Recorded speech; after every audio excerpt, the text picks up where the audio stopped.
서울 등호 쌓인 연합뉴스, 성혜미 기자 등호 쌓인 이낙연 국무총리는 17일 아마도 올해 관광무역 적자가 120억 불로 사상 최고 기록을 경신할 것 같다. 이런 상태로 계속 가서는 감당하기 힘들어질 것이라고 우려했다. 이 총리는 이날 서울 종로구 1330 관광 콜센터를 방문한 자리에서 이같이 밝혔다. 1330은 24시간 연중 무휴로 운영되는 관광통역 안내전화로 지난해 26만 2천여 건의 상담이 이루어졌다. 이 총리는 가장 고질적인 무역적자 산업이 교육과 관광이다. 교육은 가서 배우면 나중에 돌아와서 쓰기라도 하지만 관광은 그냥 돈 쓰고 완전히 무의미하다는 것은 아니지만 이라며 관광 무역 적자의 문제점을 짚었다. 이어 우리 국민이 많이 외국에 나가는 것을 말릴 수도 없고 말려서도 안 되지만 그만큼 우리도 국내에 외국인이 오게 해야 할 것 아니겠냐고 강조했다.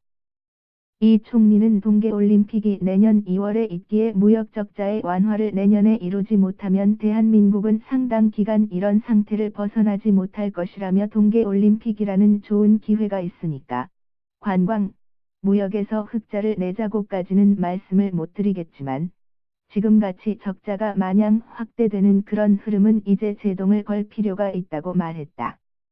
그는 관광대국과 관광이 별로 발달하지 않은 나라의 차이는 한 번 방문했던 사람이 다시 오고 싶어 하느냐 여부라며 대체로 보면 일본이 60%대, 한국이 30%대다.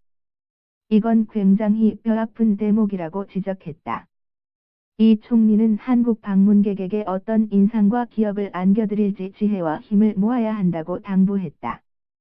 이 총리는 특히 1330 콜센터의 동남아어와 러시아어 요원을 최대한 빨리 확보하라고 주문했다. 1330 콜센터는 현재 30여 명이 한국어, 영어, 일본어, 중국어로 서비스하고 있는데 내년 1월부터는 베트남어, 말레이시아어, 태국어, 러시아어 서비스가 추가된다.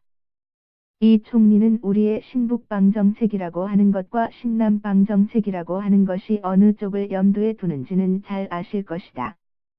신북방은 러시아고 신남방은 동남아다. 간단히 말하면 그런 것하고 서로 보조를 맞출 필요가 있다고 조언했다.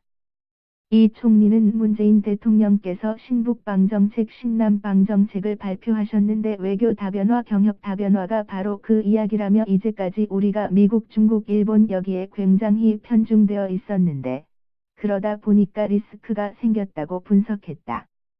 이어 몇 개월에서 1년 남짓벼절인 경험을 했다. 이런 걸 우리가 교훈 삼는다면 다변화가 얼마나 기묘한 과제인가 알 수 있을 것 아니냐면서 그 점에서 최대한 빨리 언어 요원이라도 확보하는 것이 시급할 것이라고 거듭 주문했다. 이 총리는 동남아권 사람들에게는 눈이나 얼음을 보는 것 자체가 경이로운 경험일 수 있다며 러시아가 국가 자격으로는 참가를 못하지만 블라디미르 푸틴 대통령이 개인 자격 참가를 허용하겠다고 했기에 꽤 많은 선수나 팬이 올 것이라고 전망했다. 그는 또 신흥국가 경제 성장률이 높아지기 시작했다.